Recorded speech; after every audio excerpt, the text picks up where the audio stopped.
Olha, todo mundo sabe quanto custa para comprar um celular, né? Mas e o custo real dele para o nosso sucesso? Pois é, uma pesquisa nova está mostrando um preço que a gente não vê na etiqueta. Um preço que se paga em notas na saúde e, pasmem, até no salário lá na frente. Beleza, então vamos direto ao ponto com uma pergunta que parece meio maluca. Será que o tempo que seu colega de quarto passa no celular pode diminuir o seu salário no futuro? Parece viagem, né? Mas foi exatamente essa pergunta que uns pesquisadores resolveram investigar a fundo. E ó, não é pouca coisa não. Pensa só, um estudo da OCDE de 2023 mostrou que 59% dos estudantes, quase 60%, dizem que se distrai na aula por causa do celular dos outros. Ou seja, a distração digital não fica só com quem está mexendo no aparelho. É tipo uma onda que se espalha. Para entender isso de vez, um novo estudo do National Bureau of Economic Research fez uma coisa impressionante. Eles acompanharam milhares de estudantes por 4 anos inteiros. E o que eles fizeram? Cruzaram todos os dados de uso do celular, tintim por tintim, com as notas da faculdade e, o mais importante, com o primeiro emprego e o primeiro salário depois de formados. E a primeira grande descoberta deles, segura essa, o uso de aplicativos é contagioso, é isso mesmo. Tipo um resfriado, sabe? Os hábitos digitais podem passar de uma pessoa para outra, principalmente para quem mora junto. Então, o que a gente vê aqui é bem interessante. O gráfico mostra uma ligação muito forte. Se o colega de quarto de um estudante já usava muito celular antes da faculdade, esse estudante acabava usando muito mais durante a faculdade. Mas calma lá, isso aqui é uma correlação, não quer dizer que uma coisa causou a outra. E o motivo disso é um quebra-cabeça que os cientistas chamam de problema do reflexo. Basicamente, o problema do reflexo é o seguinte: é super difícil saber quem está influenciando quem. É o famoso quem nasceu primeiro, o ovo ou a galinha. Alguém pega o celular porque o colega de quarto pegou, ou o contrário. Fica esse ciclo vicioso, sabe? E aí, para descobrir a causa real, é um desafio. E é aqui que entra a grande sacada do estudo. A universidade que eles analisaram sorteava os colegas de quarto de forma totalmente aleatória. Isso criou, sem querer, um experimento natural perfeito. Com esse sorteio, os pesquisadores conseguiram isolar o efeito real de ter um colega de quarto que não larga o celular. Acabou o problema do reflexo. E qual foi o resultado? Bom, os dados foram claros. Para cada aumento significativo no uso de apps do colega de quarto, o uso do outro estudante subia 5,8%.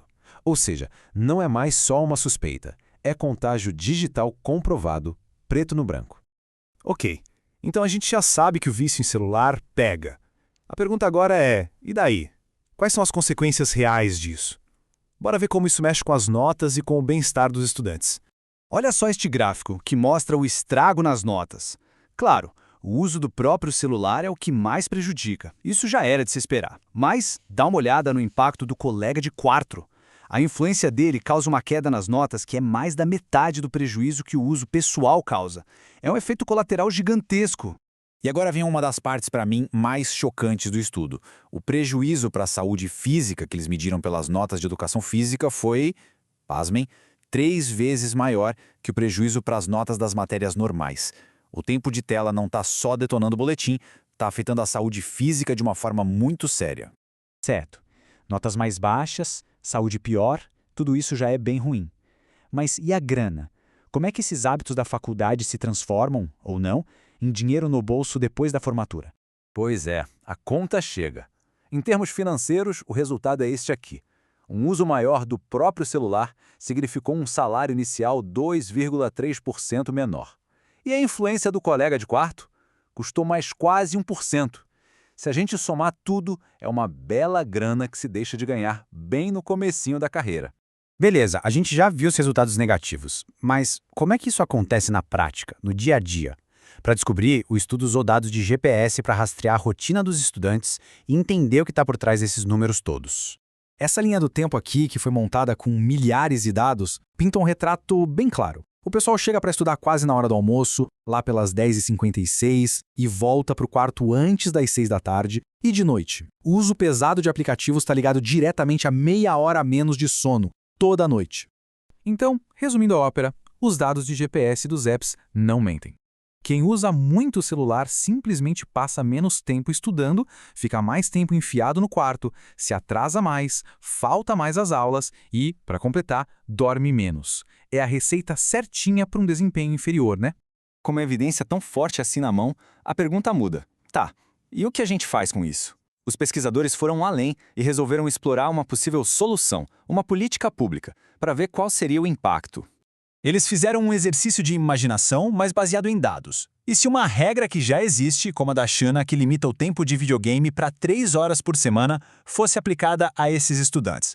Bom, o impacto seria nítido. Primeiro, o tempo de jogo cairia em 1/3. Segundo, como o hábito é contagioso, a redução geral seria ainda maior. E o resultado de todo esse tempo recuperado, salários mais altos depois da formatura. E o número final é este aqui. Segundo os cálculos deles, essa política poderia aumentar os salários iniciais em 0,9%. Pode parecer pouco à primeira vista, mas os pesquisadores fazem questão de ressaltar. Economicamente, isso é muito significativo. Para se ter uma ideia, é quase metade do aumento que um ano a mais de experiência de trabalho daria em muitos países. E tudo isso nos deixa com uma última pergunta, que vai além dos números.